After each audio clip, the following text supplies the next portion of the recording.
Hey, it's Jay. I wanted to extend a special thanks to those of you who have listened and left reviews on iTunes for this podcast. Please leave a review if you haven't done so already. We sincerely appreciate it. We're producing this show independently, and unfortunately, that is not free. We have to pay for digital hosting space, software, equipment, websites, and travel out of our own pockets. But we'd love to keep this show going as long as possible. Please show your support for this podcast and give it life by making a donation to www.bigbuckregistry.com/donate or pledge your support by visiting www.bigbuckregistry.com/pledge. You can also find our app in our Apple App Store called Big Buck Deer Hunter 2015 and in the Google Play Store for Google and Android devices. Thanks for your support and enjoy the show. Big Buck Registry's Big Buck Deer Hunting Podcast, episode number 105. Mike Adams from the Up North Journal podcast, creating the Long Haul Outdoor Podcast.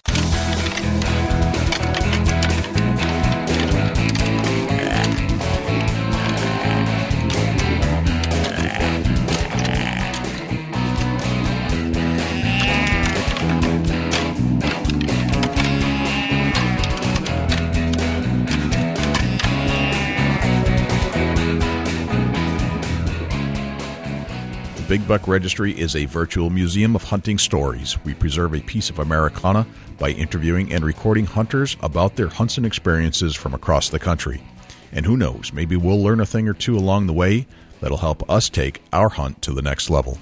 Hi, this is Carl Drake, pro staffer with Realtree Outdoors. And this is Adam Vinatieri with the Indianapolis Colts. And you're listening to our favorite deer hunting podcast, the Big Buck Registry's Deer Hunting Podcast. Hey, this is Jim Willems, president of the Pope and Young Club, and you're listening to my favorite deer hunting podcast ever, the Big Buck Registry's Big Buck Deer Hunting Podcast. Hello, my name is Merrill Sport. I'm president of the Hunt Channel, and you're about to listen to my favorite podcast, Big Buck Registry's Deer Hunting Podcast. Welcome to the show. This is Jay Scott, your host of the Big Buck Registry's Big Buck Deer Hunting Podcast. You know, I'm psyched that you're sitting in and listening to the show. Once again, it gives me great pleasure to bring you great content every single week. And this week, actually, my good friend and co-host is on vacation, so I'm flying solo, so I hope you don't mind. But we have a really good show lined up, and this one's a bit niche-y. And what I mean by that is this show is about Mike Adams. And if you haven't listened to the Up North Journal podcast, you really should give it a listen. Mike's been podcasting since 2007 with his Up North Journal podcast. And he's gone through some highs and lows with the show, both ramping it up and then reinventing himself a few times. And then some of life's little magic happened where he had a lot of just bad situations happen to him. Fires at the house, tornadoes, just things that really shut him down, but he overcame it all. So it's really a good story in life, a life lesson type of thing. But I've learned a lot from Mike over the years, and I've got to sit down with him face to face in Indianapolis at the ATA, and just learned a lot from Mike and how he's overcome a lot of challenges over the years, developing his own outdoor podcast. And if you are in this niche, if you're in the outdoor podcast realm with your own podcast and you want to take some lessons from somebody that's been doing it a long time, then Mike Adams is the guy to listen to because he's probably got more experience than any of us combined doing this. And he's, if you are in the phases of creating your podcast for the outdoor genre, then this is also a show to listen to. Mike shares some things about what he's done, some mistakes he's made, some things he'd probably do over if he had a chance.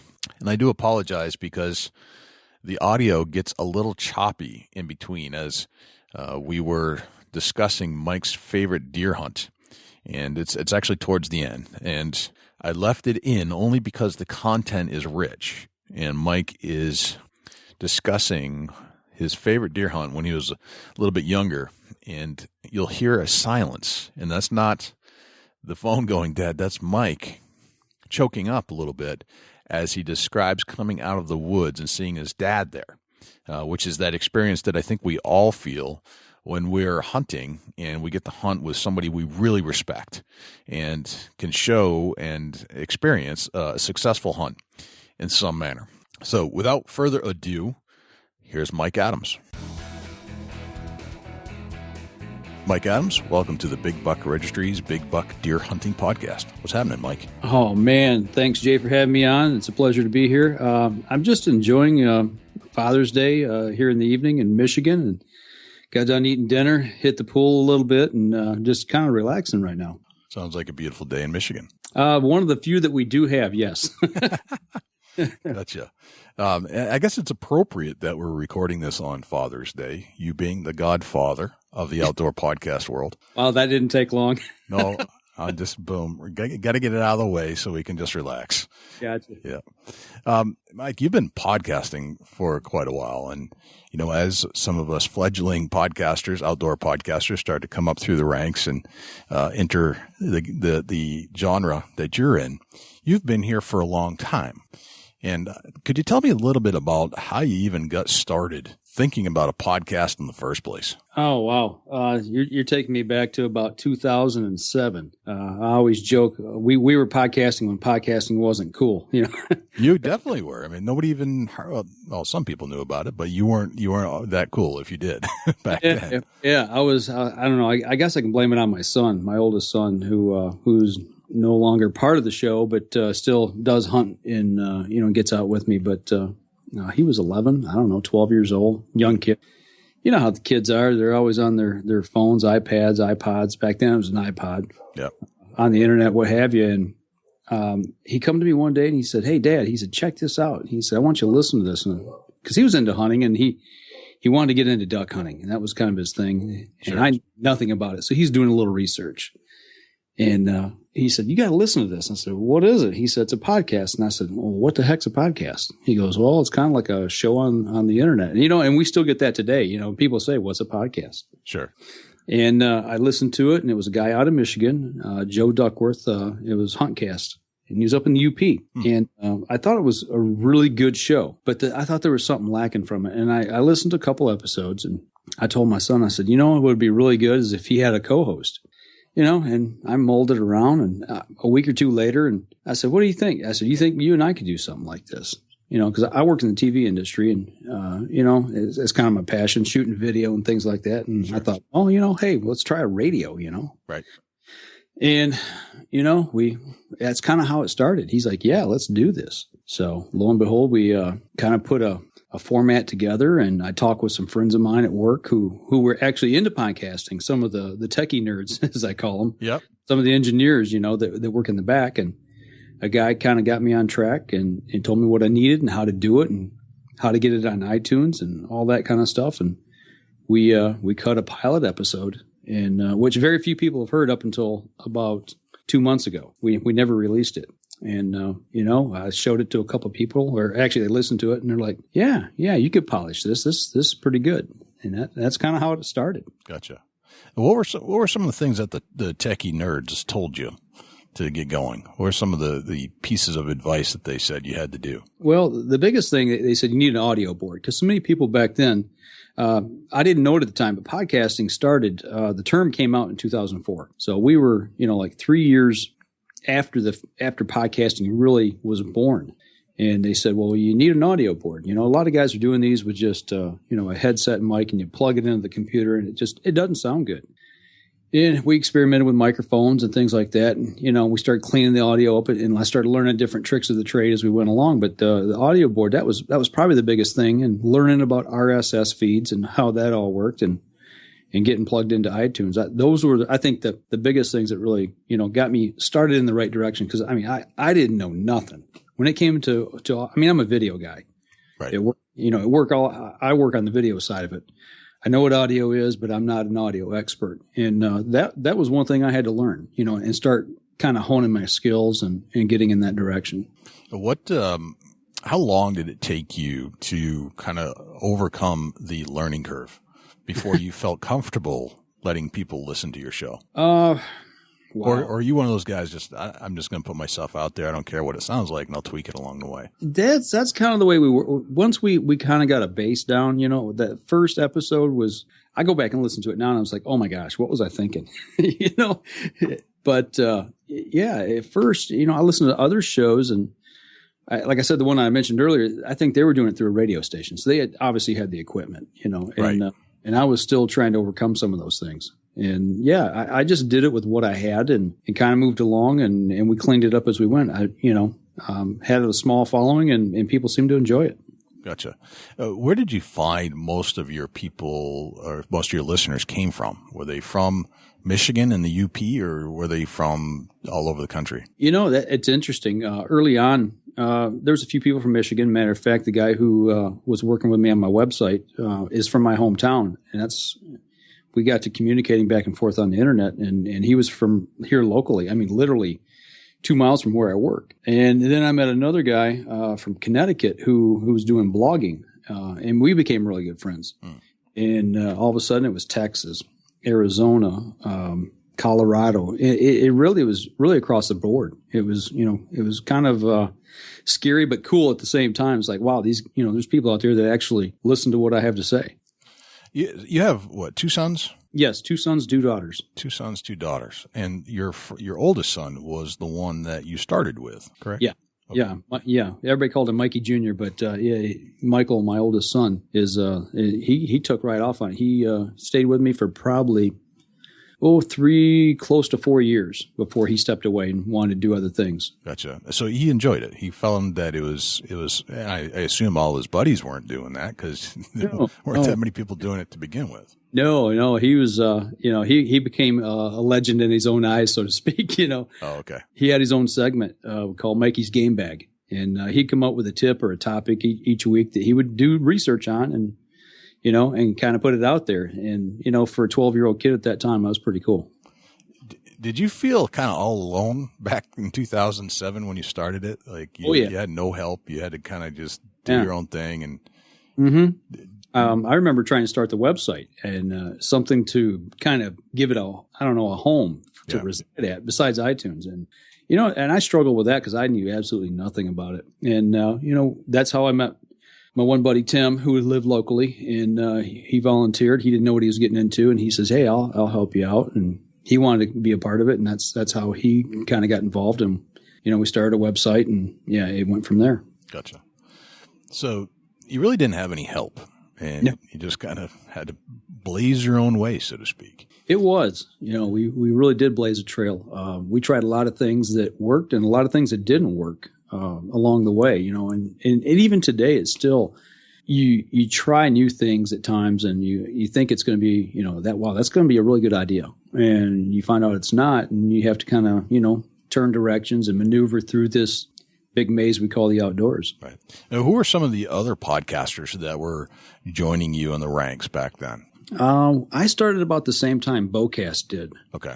Guys out of Colorado. Back then, Neil Roney, who was one of the hosts on the show, and I became really good friends. And actually, I went on a mule deer hunt in Colorado in 2008 and stopped out and seen him, and he graciously opened his doors and, invited me into his home to sit and chat for a couple hours, and rest my weary feet on the way out there. It was a long haul. So, that was the thing back then. And I've kind of found now too, there's a group of us out there that, you really bond and work together on things, kind of like what we've done with the Outdoor Podcast channel. Right. Yeah. And do you like that there are more outdoor podcasters coming onto the scene now? And some that you're joining forces with, or would you rather it be just you still doing your own thing, trying to figure it out? Since we started the Outdoor Podcast channel with you and with Carrie from Hunt Fish Travel, it's really opened a lot of doors and opened my eyes. And I think the one thing that people don't understand in podcasting, there's some, I won't say all, but there's some that, want to do their own thing. They want to be separate. But I think as an overall group, helping each other out, it's not a bad thing. I think we can all help each other and grow the genre, by working together. I agree. I think the genre needs as much support as it can get because there are so many other outdoor podcasts that have nothing to do with hunting and fishing. Absolutely. So it kind of needs its own boost. let's talk a little bit about equipment from 2007 to today. What was your setup like back in 2007? Well, actually, I'm still using the same audio board. I've got a Mackie 1402 that I was using back then. Yep. It seems to still be working great. But the microphone situation is we were using, I call them Madonna-style headsets. It had a little earphone, but it also had a microphone that kind of come across your chin. Yeah. They seemed to work okay, but there's a lot of times you'd struggle with having it in exactly the right place, and you get a lot of background noise. Michael, he was famous for having it too close to his mouth, and you could hear him breathing, and right. Like, dude, you got to back off that mic just a little bit. But that was our setup then, and we haven't changed a lot. I'm running condenser mics now versus dynamic mics that I was using back then. It seems to be a little bit cleaner, a little richer sounding, a little better quality. So you like the condensers over the dynamics? I think so. We just started using them here in the last year, and that was a learning curve too, of trying to get everything set correctly, make sure that the background noise doesn't come through. That's a big thing that I noticed, that these mics pick up everything. Right. And I don't know if you can hear right now, but my air conditioning's running. Sometimes I can hear it in the headsets. Yeah. I mean, there's a low grade something in the background, which I know I can cut out, in the editing room. That's not a concern of mine. And I mean, I didn't know how to do that in the beginning, but now I'm like, if I hear just something that's consistent, I don't worry about it. Yeah. And which is, I'm sure you've gone through phases like that where, well, yes, you now, the things you do today probably took you a few hours to learn back in the day, but now it takes you half a second to figure something out. Yeah. You get a ground loop hum from something, like from running from one machine to the other, hooking these to computers. Sometimes you'll get a hum in the audio, and, that was a struggle that I had to overcome with. And I was talking to audio engineers that I work with to overcome those things. And now you can pick up problems pretty quick. And the software, the audio recording software has come a long ways. We used Audacity back then. We're still using Audacity today, but there's just so many more features available to us that make it fairly simple to be able to get out a clean show. Right.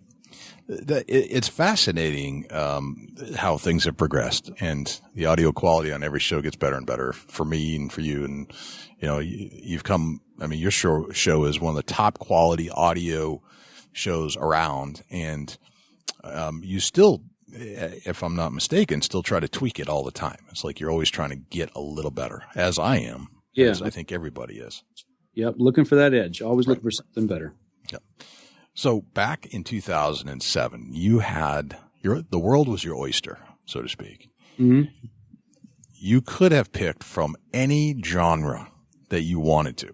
You could have been Mike's pie cooking podcast, or pie contest, or the Up North videographer series. Yeah, there are lots of things that you have interest in. Mm-hmm. But you chose the outdoor podcast. Why that? It's a way of life. It's my inner fiber, who I am, what I do, what I live, what I breathe. There's not one day that I don't think about hunting, fishing, working on my food plots, hanging tree stands, shooting my bow, whatever it is. 365, I've got something in the outdoors in my brain. It's just the way I was brought up as a kid. My dad implanted it in me when I was young, and I brought my kids up that way. And yeah, I couldn't see myself doing any other style of podcast. And actually, I have considered that. What if I did this, or what if I did that? But no, this is my passion, and I enjoy it. I don't ever want it to become work. Right. So do you feel like, because it's something you do in your spare time and would do anyway, that it doesn't feel like work? Has it ever felt like work? Yeah, there was times. Yeah.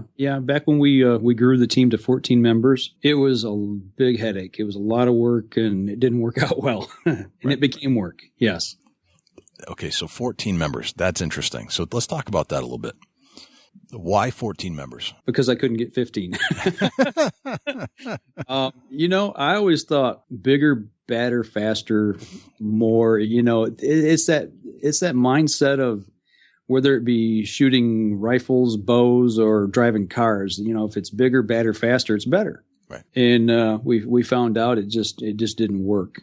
We thought it was working, but there's just so many problems that people don't foresee that come along with that. So there was issues, and amongst other things that were in my life that caused problems, and it all kind of fell apart at one point. What were the duties of the 14 when you were doing it? And then when did you realize that you didn't need that many, and that it was causing more problems than help? Oh, Lord. We had most people we brought on, what we were trying to do, we were trying to blog, shoot video, produce a vidcast, and the podcast all at the same time. Most of the people came on, we call it, pro staffers. There's that word again, pro staff, that right. People want to hang on to and think it's not professional. It doesn't mean you're a professional hunter or nothing like that. Some people do. And they think it comes with a lot of freebies. And what pro staffer means is a lot of work free by you, not that you get a lot of free stuff. But right. Most of the people were out hunting, fishing, doing whatever, trying to shoot video. And it became such a chore to try to teach people how to shoot video the way I wanted to, number one. It was acceptable for me to put together. That was a huge problem. Nobody wanted to write. That was another problem because we were blogging at the same time. Writing is another passion of mine, which I haven't done in a while. Just haven't had the time. But just trying to keep people on task and moving forward and fulfilling their obligations. I think that was probably the biggest thing. We had a staff manager, we had a marketing manager. I was doing the vidcast and podcast. I had a web guy. It was a lot of work, a lot of responsibility for a lot of people. And you were trying to organize the whole thing. Is that correct? Were you the guy in charge? Yeah, best I could. Okay. And the problem for me is delegating and giving up responsibility. Okay. That's, I don't know if that just is my nature or if it's might be my job at work, even that I do. I'm just kind of in charge of things, and that's what I do. It's my personality. So that was hard to do, to tell somebody, hey, you need to do this and you're in charge of it. And then I want to tinker with it. Right.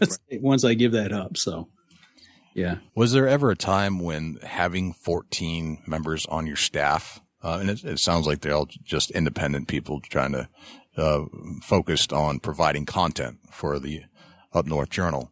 Right. Was there ever a time where you said that this is working? Like having 14 is actually working out okay? At first it did. At first everybody was excited. Everybody was on board with the idea. And I want to say that was probably before we hit anything over 7-8 people. Once we got up to about 10, you start hitting double-digit numbers of people. Then, you got personality conflicts. You've got, issues of people that like hunting. I mean, you get out and hunt. You're not going to get game every time you go out. And you might have a season where you don't have any success. And then, you've got other people saying, well, hey, I'm pulling my part, but they're not pulling their part. And you start getting that inner turmoil. It makes it rough. And I think that was really when I noticed that, hey, this just isn't working. And there was other issues, personality issues that were going on as well. That it just kind of all fell apart.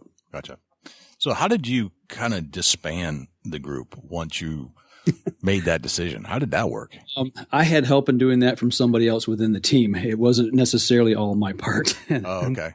We'll just leave it at that point. Okay. So you got to tell me a little bit more about that. Yeah. How does that work? It ended up with the first guy that I started working with, my web designer. Him and I, we were both ready to throw in the towel, and we hooked the boat to the back of the truck. And I said, Tim, we're going fishing.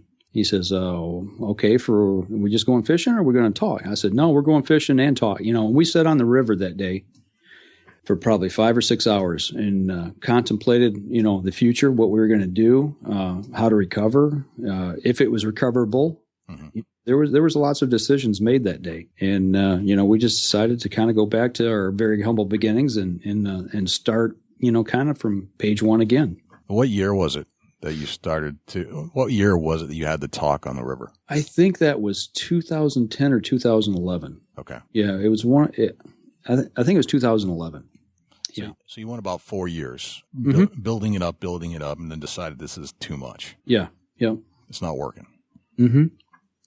And what did you go back to? What did you decide your humble beginnings were to restart? Just basically trying to knock out a show every week if we could. Doing a simple podcast, cut the blogs back, not worry about the blogging, not worried about the video, and just concentrate on the podcast. And, things seemed to smooth out at that point and level out.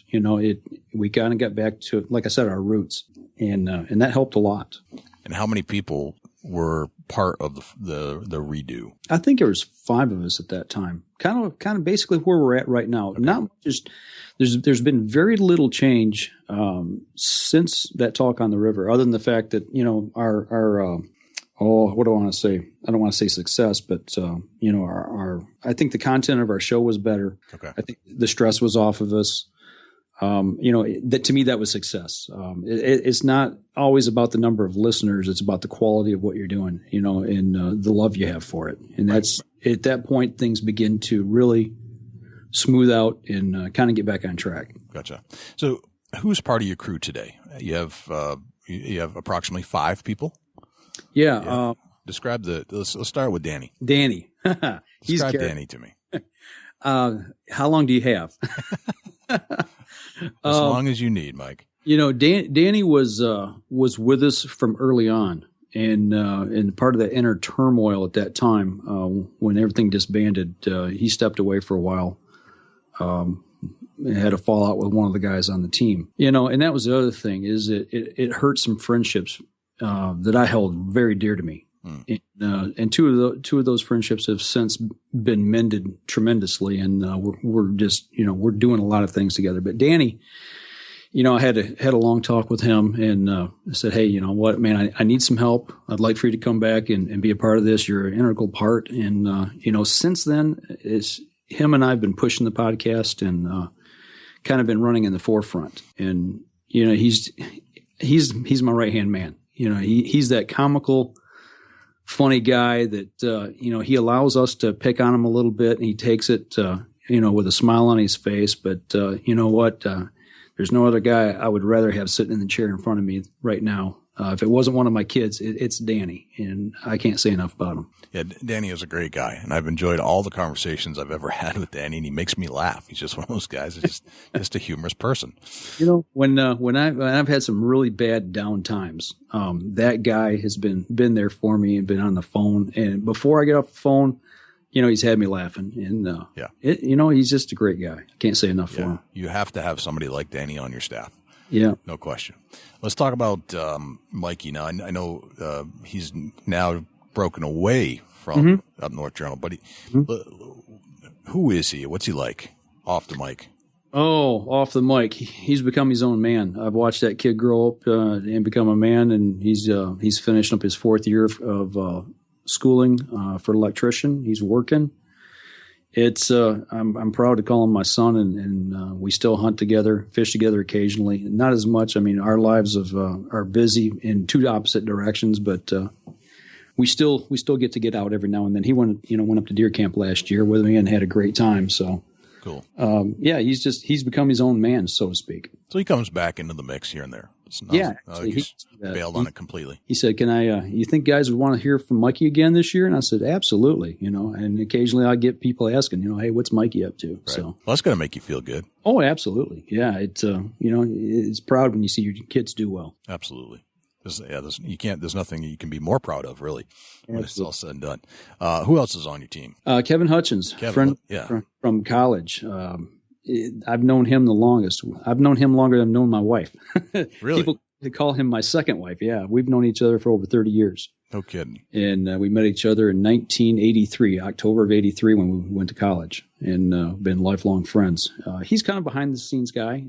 He's done some writing for us, shot a little video for us, but he kind of helps me with the business side of things and keeps me straight and keeps me focused. He's another guy that when the chips are down, he's always there for me, calling me, making sure that I'm okay, and just picking me up when I need to be picked up. Gotcha. All right. Your younger son is a part of the crew from time to time. Yeah, Jacob. He just turned 16. Actually, we just went on our first, I'd say, road trip together. We went to southern Indiana last week shooting a video for outdoor. I guess I call it a youth outreach camp. And we went down there for a week, and I seen him step to the plate and start to spread his own wings a little bit, and kind of taking flight. But that's my hunting buddy, man. Him and we do a lot of hunting and fishing together, and he's occasionally on the show as well. Gotcha. Who else do you have on your staff? Randy Duncan. He did a lot with me here a while back, but he's got 2 young boys, and he's raising them right now. So he's still with us and does things, but not in quite the capacity that he once was. Mm-hmm. And Tim Ford is still with us. He's the guy who helped me start the website portion of it, and he works with Danny on the website as well. So he's kind of behind the scenes guy too. Gotcha. All right. Is there anybody else? Last but not least, my friend across the pond, whom you had on the show, I think, was it last week or week before last? Yes. I did not realize he was part of your crew, actually. Yeah, well, we brought him on. That's back when we were blogging. He started writing for us, and that was kind of before we had the house issues here and everything fell apart. But him and I are collaborating on something, and that's I'm going to leave it at that because it's going to be a surprise coming up here in a couple of months, I hope. So we're working on something together, but yeah, I could tell that there was some tight connection, like you guys had a stronger connection because of the camaraderie that Matt openly expressed. Busted my chops. Yeah, even in your absence, without being able to defend yourself. Yeah, and calling a turkey a glorified chicken. Yeah, we've had many a talk about that. So when he makes it to the States, we're going to show him what the almighty Thunder Chickens are about. So I cannot wait. His life has changed immensely here recently with the advent of a new baby in his life. And the one thing he probably didn't tell you that he told Danny and I that nothing would change. And okay, Matt, I'm seeing the pictures now. I'm seeing the eyes, that are sleepless and sagging, and the bags under them. So I'm just wondering, Matt, when you listen to this, are things still the same as they were before? Bags are a good indicator that things have changed. But that's kind of where we're at right now. So that's your group. Gotcha. Yeah, that's ragtag bunch. So what would the Mike Adams of 2015 tell the Mike Adams of 2007 today, knowing what you know about where you've been? Wow. Heavy duty question. Yeah, that is, man. I'd have to think about that. I guess always remember where you came from. Be humble and remember those who have helped you along the way. And I do that. But I mean, it's you look back at things and would I have done anything different? Yeah, I might not have grown the team as big as what it was. But you know what? Even through adversity, you learn valuable lessons that you take through life. No question. There's no question about that. So, in other words, you wouldn't change anything because you had to learn from that to grow. Yeah, basically. I think so. You can always, everybody makes mistakes. There's nobody that's perfect. And along the way, if you're a good person, you learn from your mistakes and you take them with you.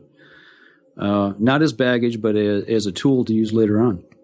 I suspect that we'll have a good number of outdoor podcasters listening to this, and most likely a decent number of outdoor podcasters that are either just getting in or have gotten in recently or want to get in to the outdoor podcast world. Yeah. What kind of advice would you give them today? I mean, and we joke about you being the Godfather, but you really have been doing this longer than most. What would you give for a piece of advice to them right now? Wow, that's heavy too. Yep. I guess do it for the love of it. Don't do it for any glory that you think you're going to get. Don't do it for anything that you might think you're going to get free. Like I say, the pro staff idea. You got to do it for the passion and the love of it. Because if you don't, it's work and it doesn't pay very well. So. You gotta love what you do, because if you don't, my dad always told me, if you don't do it for the love of it, it's work, and work's no fun. This is true. You have to, there's a burning passion, that has to come in. It has to be fun. Even if And it's one of those labor of loves that you just love it, and you don't care that it takes some extra work or that you're even not going to get paid for it. That's okay. I don't really care. Yeah. I just enjoy it. And I enjoy producing it for myself as far as learning from other people and talking to these most interesting people on the planet. And also discussing topics of the day that are relative to the outdoor hunting and fishing industry, and being able to share that with a lot of the people and getting that information on audio, making good tapes so others could listen to it. That's very satisfying to me somehow. It is, and that's you talk about how we started. Our focus, that's really kind of where it was at, was people who were looking for information, looking for, how do you hunt squirrels, or how do you set up a decoy spread for ducks or geese, on the water versus a field, just all kinds of different crazy things that we've done. We just want to provide information and get kids and new people excited about the outdoors because, back then things, numbers were dwindling at the time, and, we're not seeing that so much anymore. And, I'm not saying that we're taking credit for any of that, but things are rebounding and growing, and I'd like to feel like I've contributed in some small way to that. Right, definitely. So let's go and let's talk about hunting for a little while. What's your philosophy on hunting? What are you a meat guy? Are you an antler guy when it comes to deer hunting? What's your philosophy on that? I'm starting to change. Okay, my philosophy has changed a lot. When I first started hunting, back with my dad, many years ago, when I was a little guy. Brown it's down. We've all heard that story. And, throwing meat in the freezer. I mean, I love venison. I love to try new types of game meat.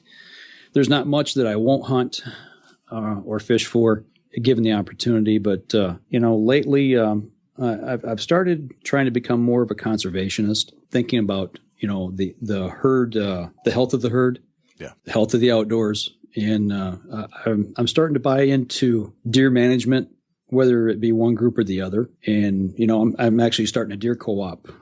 Next week, we're having our first meeting. So that's kind of the way it's went. And I think a byproduct of that is becoming I won't say a trophy hunter, but an antler hunter. It just lends itself to it just by the sheer way that you have to perform the task. Gotcha. I don't know if that answers the question or not. No, it does. It does. I think we kind of transform as we get older and take on a different philosophy on hunting too. Who's your biggest inspiration in hunting? Like, who's the person you credit teaching you about the great world of the outdoors? Oh, my dad. Your dad. Okay. Yeah. I won't say he always did it right. I don't talk about my dad a lot on the show. Mm-hmm. He's got what I call old school mentality. He just gets out and does what he wants to do when he wants to do it, where he wants to do it. And, I'm more the guy that, I won't say it's ethics, but it's just, I try to do things the right way, I just guess we just don't see eye to eye on a lot of those things. It's just an old Southern boy does things differently than a guy from, the North in, 2015. I know who you're talking about. I know that character. They walk their own path. There's no question about it. Absolutely. Yep. He sounds like he's a colorful guy, though. You have no idea. Next time we're together, wherever it might be, we'll have dinner and we'll sit and talk. That would be fabulous. But you know what? There's no other person I'm other than my kids that I'd rather be with in the woods. So I was just thinking about today, obviously being Father's Day. The deer hunts we've had, my first bear hunt that he was part of, fishing trips and things of that nature, just crazy, stupid things in the past that you're just like, how did we ever survive that? Just those types of things. He's the one that put the fire in my soul.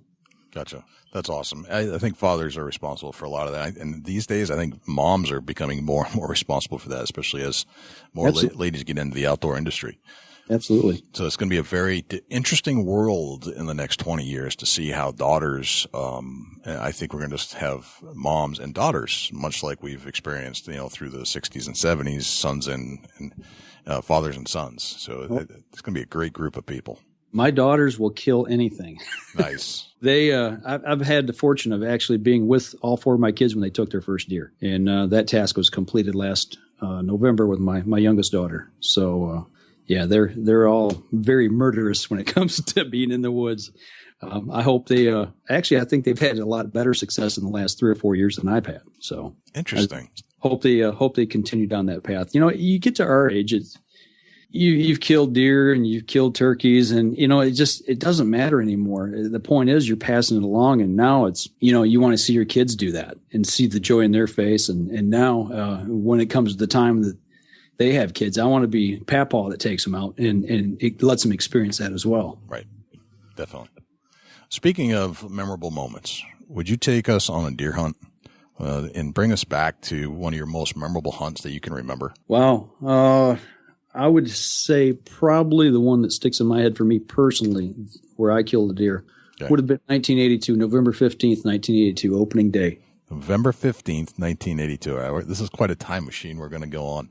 Yeah. All right. 1982, November 15th. I don't even know what was on TV at that time or playing on the radio, but I mean, it was the beginning of my senior year in high school. Okay. Never killed a deer up until this point. I was 16. See, in Michigan, you couldn't firearm deer hunt till you're 14 at that time. So this would have been my third season in the field. And we went to an old deer camp that my dad used to be part owner in. And the gentleman invited us back to camp to hunt there this particular year. And there was a new section of land that was opened up by the state. And I believe it was owned by the Henry Ford family at one time. And it had been closed off. You know, the family owned it. Well, they give it to the state. It finally became public land. And lo and behold, there's elk in this area. And I'd never seen an elk in the wild while I was hunting. I'd seen them, you know, in a car up in that area when I was a kid driving by. Hey, there's an elk over there when they first started reintroducing them. So this particular morning, my dad took me out to the spot he had scouted. And back then, we didn't have hunting shacks or tree stands or anything like that. We plopped our butt right in the snow, right up against a tree, and sat there and froze. So, gotcha. You know, all bundled up. I got my 30-06, and that morning, it's still dark. He went on his way and left me there. And as he walked off, I waited a few minutes, and, you know, I went to put a shell in the chamber. And I didn't want to make a big noise because it was deathly quiet. Do you remember what you were wearing back then? Like what kind of clothes were adequate attire? Big, thick bib overalls. You know, just anything that was insulated that you could wear. Oversized boots that were too big for me with 15 pairs of socks. Yep. Gloves that were really too big for my hands, and Hunter's orange, you know. With the Wonder Bread package slipped over the socks so your feet don't get wet kind of thing? Absolutely. Old school time. You know, we had a little sterno can, silver sterno can that we'd fire, put our warmer hands over. You know, stay. And I kid you not, there was at least a foot of snow on the ground.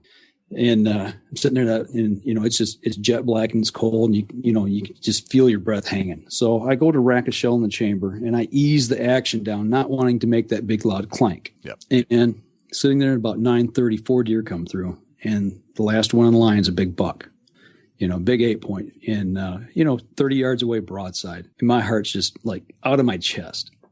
And as I pull the trigger, I hear click, and the deer, spooks, runs away, and I literally start crying. Right. Thinking my dad is going to kill me. I mean, that was the thing. I wasn't worried about me not getting there. I was worried about disappointing him. Gotcha. You know, that was just something that, I wanted to live up to his expectations, I guess. And, I was a mess. So I finally figured out what happened. I took and racked the shell, racked another one in real hard. And I'm like, well, what are you going to do now, dum-dum? So I just kind of sit there, feeling sorry for myself. And, I looked at my watch. I said, well, Dad will be here in, a half hour or so. Well, half hour led to, 45 minutes to an hour. It's creeping up on 11 o'clock. Hey, where's Dad at? And I'm in an area that I don't even know. Don't even know how I got there. So still waiting. About 11:30, quarter to 12. All of a sudden, I look off about 60, 70 yards out. I see the biggest animal I've ever seen in my life. Here comes a big bull out. And I'm like, cool. And I'm like, oh, no, he's coming my way. And you couldn't help in the area at that time. They'd never been hunted, since 100 years or more. So this thing's not afraid of anybody. Is it starting to get closer to me? I noticed something behind it, and I'm looking. I'm like, wow. I wonder if that's, calves with them and maybe a cow. And I start watching. I'm like, no, that's deer. And I start counting them, and I get up to 10, and here they come. And they're filing in front of me, single file at about 20 yards out. Oh, wow. And the last one was an 8-point buck. And this time I didn't miss. Maybe 3 went down, but double tapped him and down he went, never run. But the most memorable part of that hunt wasn't so much the buck. That bull elk stood there at about 30 yards, shook his head at me, pawed the ground, and it scared the life out of me. I thought it was going to charge me. Wow. And, it was the most majestic thing I'd ever seen in my life. One of the most memorable experiences in my life. But after that, my dad said, well, your first deer, I'll gut it for you. And, I'll help you get it back in. Well, Dad wasn't there, so I had to do it by myself. And by the time I got done, I was sweating and had my shirt tail out. I had my coat off. I had my overalls down, around my waist, and I was just a mess. And I waited, and it must have been 12:30. And I'm like, man, where's Dad? Well, got the rope out, hooked him around the antler, started dragging. It was about a mile walk. Got back to the parking area. Where's the vehicle? The vehicle's gone. No way. I'm like, dude, they left me in the woods all by myself. Up walks DNR officer, checks my deer, gives me a hunter's successful badge for shooting a deer, and, checks it out and everything. And then my dad pulls in with his buddy. And as they pull in, I remember him looking up over the top of the dash of the truck.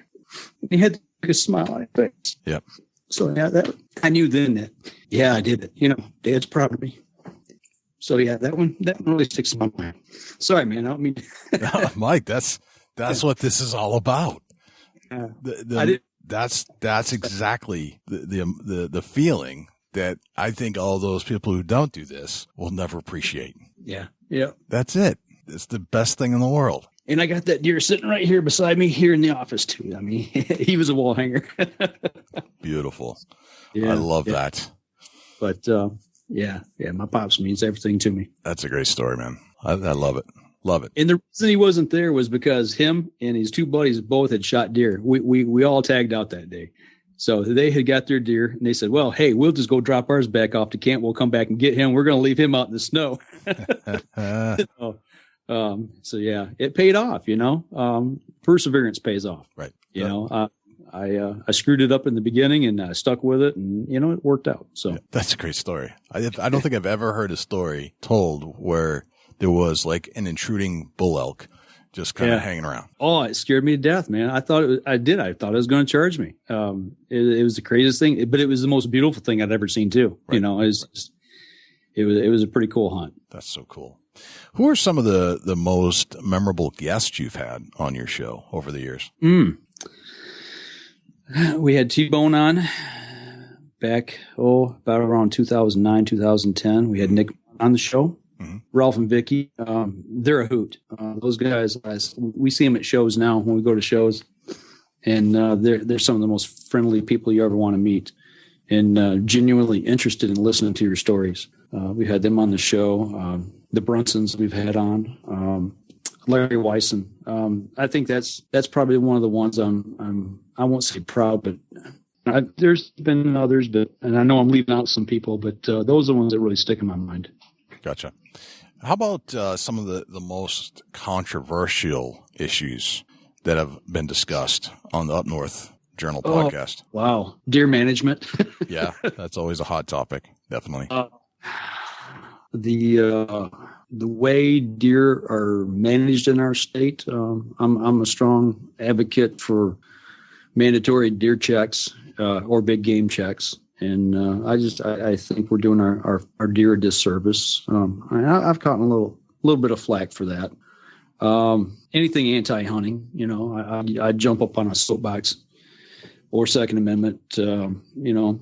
Those things tend to get me in a little bit of trouble at times. The things I say make some people mad. And I've had, listeners of the show, write me and say, I think you're off base. And, and what I do in those situations is I'll email them back and I say, you're free to have your opinion. And maybe you misunderstood me. And, we try to spell things out, in a civil way and have a good conversation about it. And sometimes we never will agree. So, but that's my passion. Yeah. You always have somebody that disagrees with you. That's just part of life. Yeah. But it is nice to hear from your audience, whether they agree with you or not. It's just nice to know that you're reaching somebody to spread your message. Oh, absolutely. It's really rewarding. that's one of the best things you can do when you're podcasting. You get those emails like that. There's nothing better. Right. Oh, it's one of the best feelings in the world. It's like when you actually get an email say, "Hey, we really love your show. Thank you so much for doing this one segment. It was one of the most interesting, informative shows and pieces of content we've ever listened to." Yeah. Makes you feel great. Absolutely. First time I got an email, though, it scared me to death. Right. Like, what's that? Why is this guy emailing me? Right. Have you ever gotten in trouble for doing the podcast? My wife, yes. With your wife? Yeah.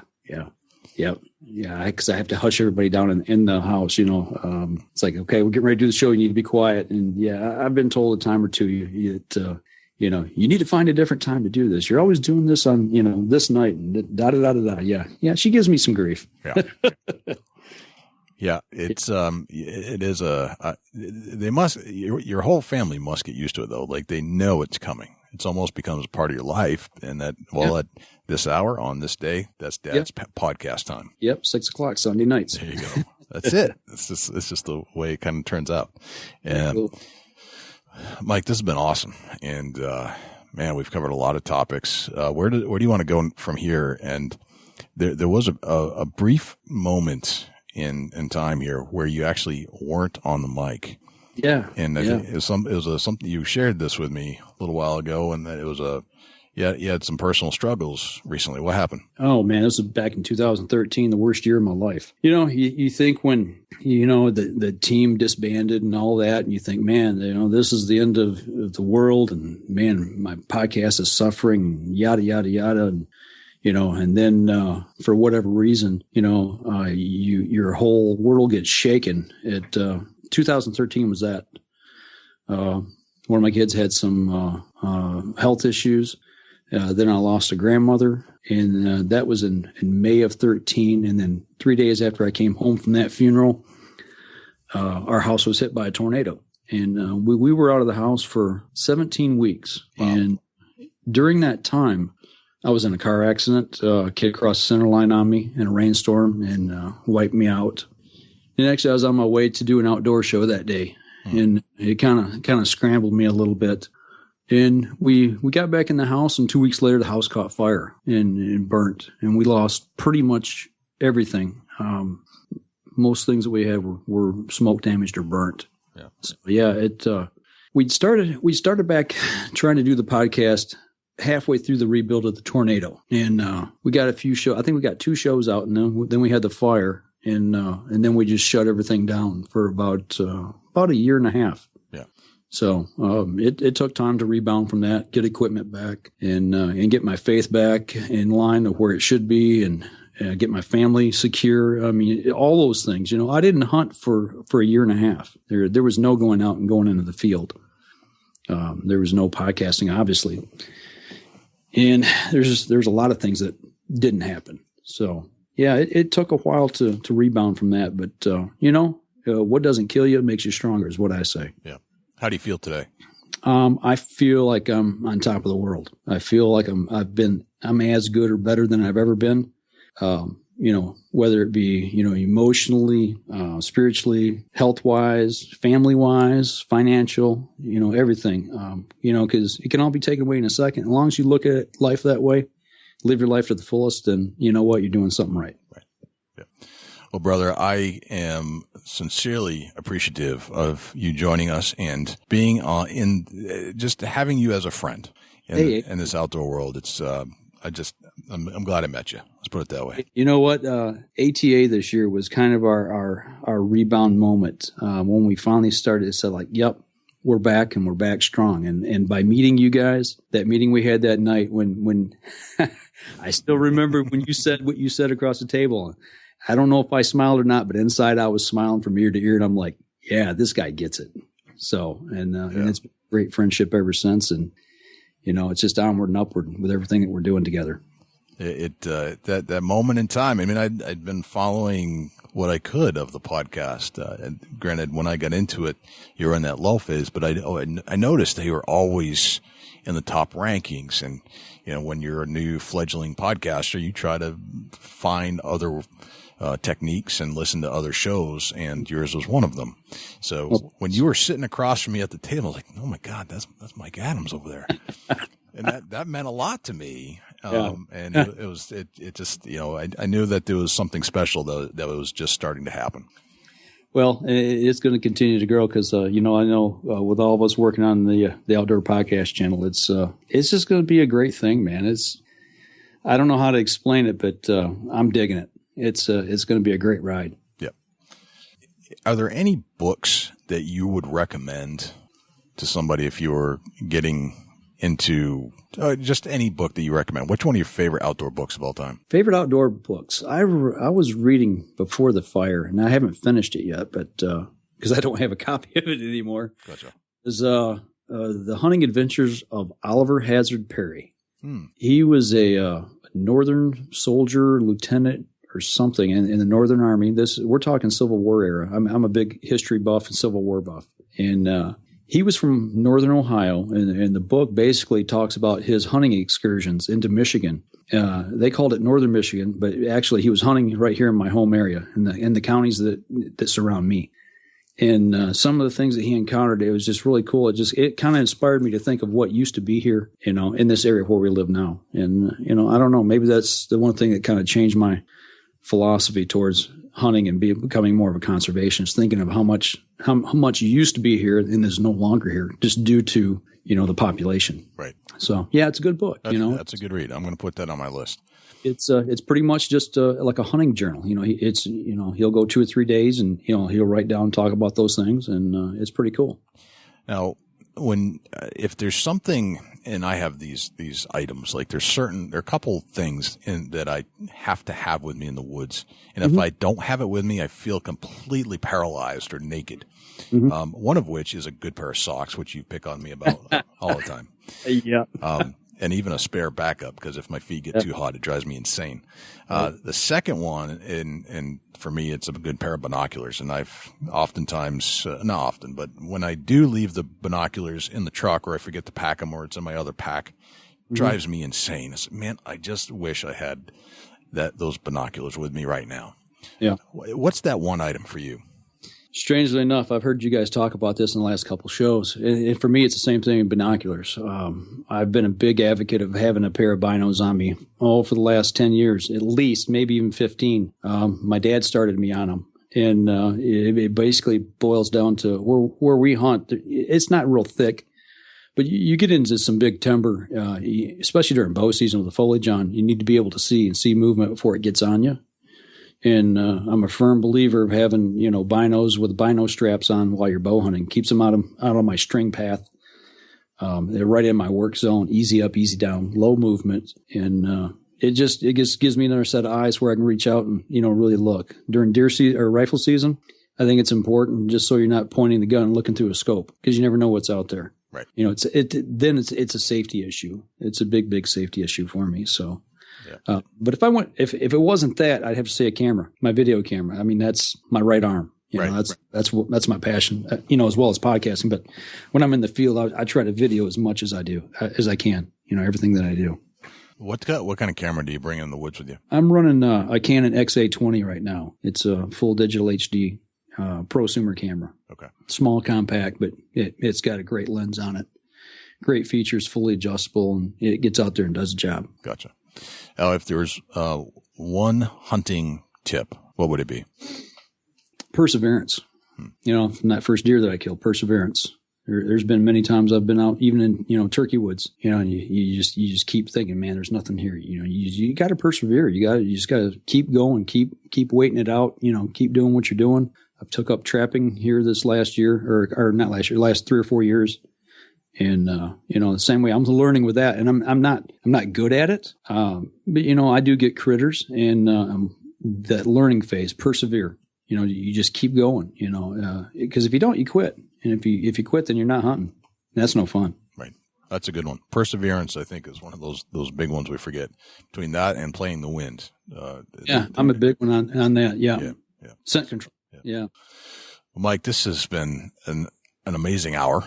And, I think I asked some pretty deep questions, and I'm sorry if I went too deep, but man, no, man. That was precious right there. I love to share, man. It's what I'm about, and hey, it is what it is.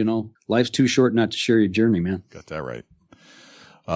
Well, I think the future is bright for both of us. I feel like you're back in the saddle and just, full speed ahead. So giddy up, brother. Giddy up. Yep. Good, man. I'll let you get ready for your next show, because I know that's coming up in the next hour here, because it is Sunday, and I'm sure your wife is getting ready to yell at you. Oh yeah. Yeah. And actually, Danny's running a little late. I'm going to have to kick him in the tail here. I'm going to, maybe I should trade him to you. What do you think? Maybe even up trade for Dusty? Yeah. We can discuss this. I don't know if maybe we just do a trial run. Yeah. Yeah. We might have to try that. Who knows? Who knows where? Yeah, someday we'll try that. I'm going to threaten Danny with that if you don't get here pretty soon. All right, brother. Well, it's been a pleasure, man. I really enjoyed it. I appreciate it, Mike. Just awesome. Well, thanks. All right. I'll catch you later. Take care. Take care. Bye-bye.